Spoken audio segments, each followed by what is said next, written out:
This video sponsored by EduQuest. The struggle to find courses that truly speak your language, it's finally over. Welcome to EduQuest, where learning is made just for you. At EduQuest, we bring you a wide range of online courses, from career building programs to skill boosting masterclasses, all in your regional language. Because we believe language should never be a barrier to success. Our courses are tailor made after understanding what today's learners really need. So why wait? Start learning the smarter, simpler way only with EduQuest. Visit eduquest.courses and explore your next course today. And hey, don't miss out on our exciting offers and promotions. Hi friends, welcome to my channel. இன்னைக்கு வாழைப்பூ பொரியல் வீடியோவில் எப்படி செய்யணும்னு பார்க்க போகிறோம். அதுக்கு நான் வாழைப்பூவை க்ளீன் பண்ணி பொடிசாக கட் பண்ணி மோர் தண்ணியில் ஊற வச்சுருக்கேன். கொஞ்சமாக முருங்கைக்கீரை, கொஞ்சமாக காஞ்ச மிளகாய், ஒரு பெரிய சைஸ் வெங்காயம் இதவையும் வெட்டி வச்சுருக்கேன். மோர் தண்ணியில் எதுக்கு போடுறோன்னா கலரும் மாறாமல் இருக்கும், அதுக்காக தான். இப்போ ஸ்டவ் ஆன் பண்ணி ஒரு கடாய் வச்சுக்கோங்க. அதில் கொஞ்சம் நிறையவே எண்ணெய் விடுங்க, ஏன்னா இது துவர்ப்பதால் கொஞ்சம் எண்ணெய் அதிகமாக தேவைப்படும். கடாய் சூடானதும் அதில் நீங்கள் கடலெண்ணெய் இல்லை ரீஃபைன் ஆயில் எது வேணாலும் சேர்த்துக்கலாம். எண்ணெய் சூடானதும் கடுகு, உளுத்தப்பருப்பு நான் 1 டீஸ்பூன் சேர்த்துக்கிறேன். இதில் உங்களுக்கு தேவைப்பட்டால் நீங்கள் கடலைப்பருப்பும் சேர்த்துக்கலாம். நான் அதில் கடலைப்பருப்பு போடாமல் தான் பண்ணுறேன். கடுகு பொரிஞ்சதும் கிள்ளி வச்ச காஞ்ச மிளகாயை இதிலையே சேர்த்துக்கலாம்.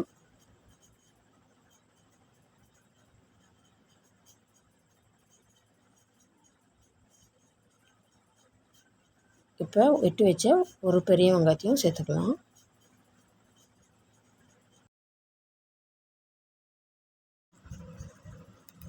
சேர்த்த உடனே இதை நல்லா வதக்குங்க. இப்போ கொஞ்சமாக நான் கருவேப்பிலையும் சேர்த்துக்கிறேன்,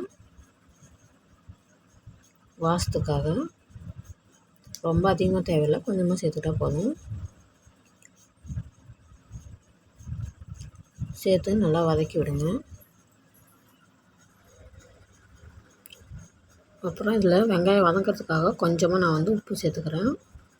சேர்த்து நல்லா வதக்கி விடுங்க. ஓரளவுக்கு வதங்கினதும் இதில் நல்லா பொடிசாக வெட்டி வச்சுருக்கேன் இந்த வாழைப்பூவை கொஞ்சமாக பிழிஞ்சு எடுத்துக்கோங்க, ஏன்னா தண்ணி அதிகமாக இருக்கக்கூடாது. லைட்டாக பிழிஞ்சு இதில் சேர்த்துக்கோங்க.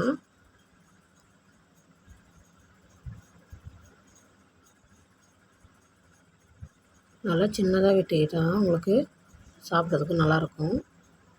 பாருங்கள், நான் எல்லாத்தையும் பிழிஞ்சு எடுத்துட்டேன். இது மோர் தண்ணி தான். இது நீங்கள் வீட்டில் வச்சுருக்க செடிகளுக்கு இந்த தண்ணி ஊற்றலாம்.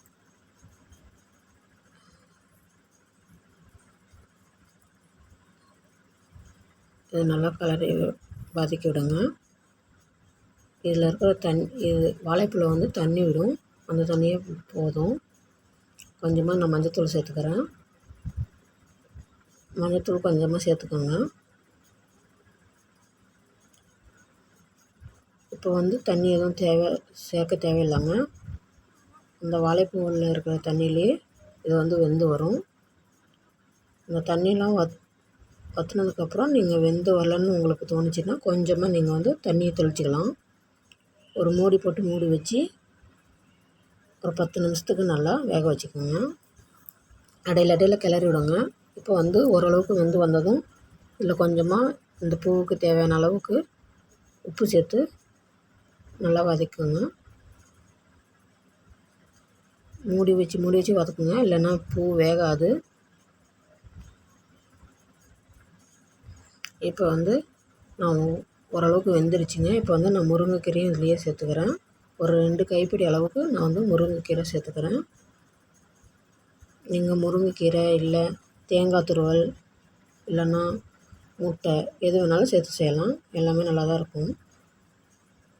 நான் இன்றைக்கி முருங்கைக்கீரை போட்டு தாங்க செய்கிறேன். முருங்கைக்கீரை சேர்த்தோம்னா தண்ணி கம்மியாக இருக்கிற மாதிரி இருந்தால் கொஞ்சமாக தண்ணி தெளிச்சிக்கணுங்க, ஊற்றிடக்கூடாது. தெளித்து மூடி வச்சு அதுமாரி இன்னும் ஒரு 5 நிமிஷம் வேக வைங்க. நல்லா வெந்து வந்துடும். நீங்கள் சாப்பிட்டு பார்த்தா தெரியும். நறுக்குன்னு இருக்காமல் நல்லா சாப்பிட்டு முருங்கைக்கீரை மாதிரி நல்லா இருக்கும் டேஸ்ட்டும். அவ்வளோதாங்க, நல்லா வெந்து வந்துச்சு. இதே இப்போ சுட சுட நீங்கள் சாப்பாடுக்கு, சாம்பார் சாதத்துக்கு எதுக்கு வேணாலும் சாப்பிட்லாம். சூப்பராக இருக்கும். கண்டிப்பாக நீங்களும் இது மாதிரி ட்ரை பண்ணி பாருங்கள். வாரத்துக்கு ஒரு முறையாவது நீங்கள் இதுமாரி வாழைப்பூ பொரியல் செஞ்சு சாப்பிடுங்க. உடம்புக்கு அவ்வளோ நல்லது. இந்த வீடியோ பிடிச்சிருந்தா இந்த சேனலை சப்ஸ்கிரைப் பண்ணிக்கோங்க. மறக்காமல் பக்கத்தில் இருக்கிற பெல் ஐக்கானையும் கிளிக் பண்ணிக்கோங்க. தேங்க்யூ ஃபார் வாட்சிங்.